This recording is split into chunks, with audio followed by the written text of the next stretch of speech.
Assalamualaikum. I am Dr. Noreen Khan, lecturer of Biochemistry Department. Today I will discuss about the rest part of TCA cycle. TCA cycle is also known as the common metabolic pathway and amphibolic pathway. Now we will describe why it is called the common metabolic pathway and amphibolic pathway. TCA cycle is also known as the common metabolic pathway. Common metabolic pathway is the pathway which is very important and needed for the complete oxidation of all types of food materials such as carbohydrate, protein and fat. So when we take carbohydrate rich diet, after the end of digestion of carbohydrate, the end product is glucose, and this glucose will convert it into pyruvate through the glycolysis procedure, and then pyruvate will be oxidized into the acetyl-CoA, and this acetyl-CoA will go enter into the TCA cycle for complete oxidation. Then come to the point, when we take fat rich diet, that fat will after digestion of fat, we will get the end product of fat is fatty acid and glycerol. This fatty acid will undergo the beta oxidation, and this beta oxidation of fatty acid will produce acetyl-CoA.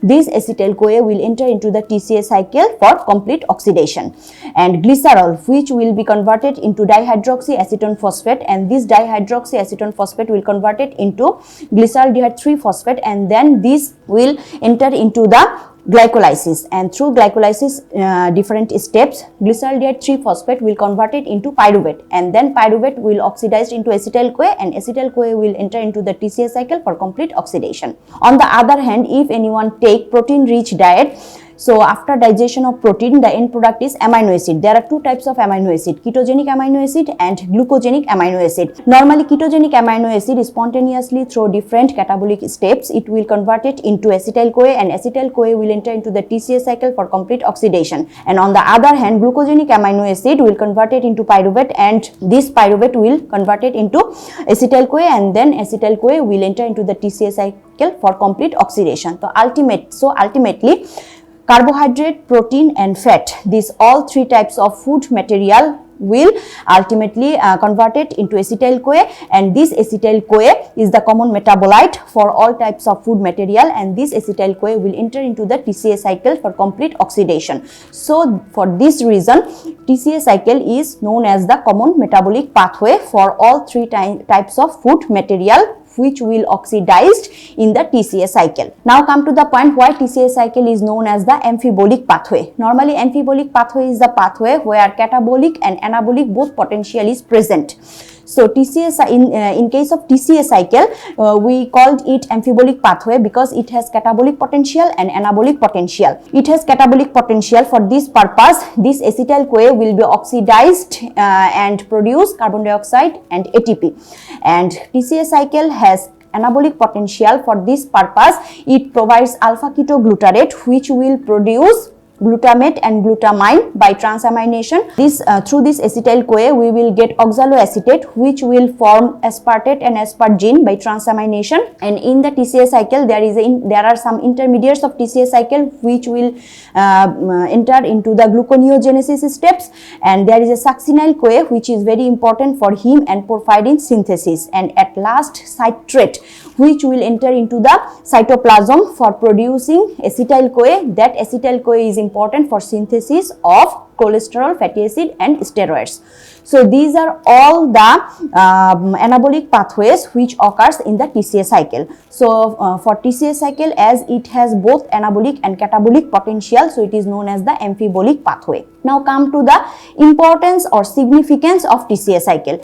This TCA cycle, it will provide substrate for the respiratory chain, such as reduced coenzyme, which is produced in the TCA cycle. It also acts as the substrate for the respiratory chain, and in the respiratory chain these reduced coenzyme will be oxidized, and then it will go through the oxidative phosphorylation and produce ATP. So in the TCA cycle, through the TCA cycle, normally 70% of our body ATP will be produced. Number 2 importance is it is also known as the common metabolic pathway. So all type of food materials will be oxidized in the TCA cycle. And number 3 important, it has both anabolic and catabolic potential, so it is also known as the amphibolic pathway. And number 4 is it provides the precursors for the synthesis of protein, gluconeogenesis and nucleic acid. And on the other hand, it will provide carbon dioxide and ATP for the urea cycle to continue. Now we will discuss about the some sources and fate of pyruvate and sources and fate of acetyl-CoA, which we discussed in previous different metabolic steps. Sources of pyruvate are glycolysis, number 2 is lactic acid oxidation, number 3 alanine deamination, and number 4 is some catabolic steps of glucogenic amino acid. And metabolic fates of pyruvate are, from pyruvate, this pyruvate will conversion into lactate in the glycolysis procedure. And number 2 is it will synthesis alanine. Number 3, it will synthesize glucose through the gluconeogenesis steps. Number 4, from pyruvate it will conversion to oxaloacetate, and number 5 is from pyruvate it will oxidized into acetyl-CoA. These all are the metabolic fates of pyruvate. Now we will discuss about the source and fate of acetyl-CoA. Sources of acetyl-CoA are oxidation of glucose via glycolysis, oxidation of amino acid, oxidation of the fatty acid through beta oxidation, and oxidation of ethanol, and at last degradation of ketone bodies. These all are the sources of acetyl-CoA. And metabolic fate of acetyl-CoA are synthesis of fatty acid in case of coel-fed state, synthesis of ketone body in case of starvation state, and synthesis of cholesterol, and on the other hand donation of the acyl group for synthesis of the acetylcholine. And also acetyl-CoA will be oxidized in the TCA cycle to produce ATP. These all are the metabolic fates of acetyl-CoA. So for today we discuss about the TCA cycle, why it is known as the common metabolic pathway, why it is known as the amphibolic pathway, and importance of TCA cycle, and at last we discuss about the source and fate of pyruvate and acetyl-CoA. Thank you all for your patience and hearing. Allah Hafiz.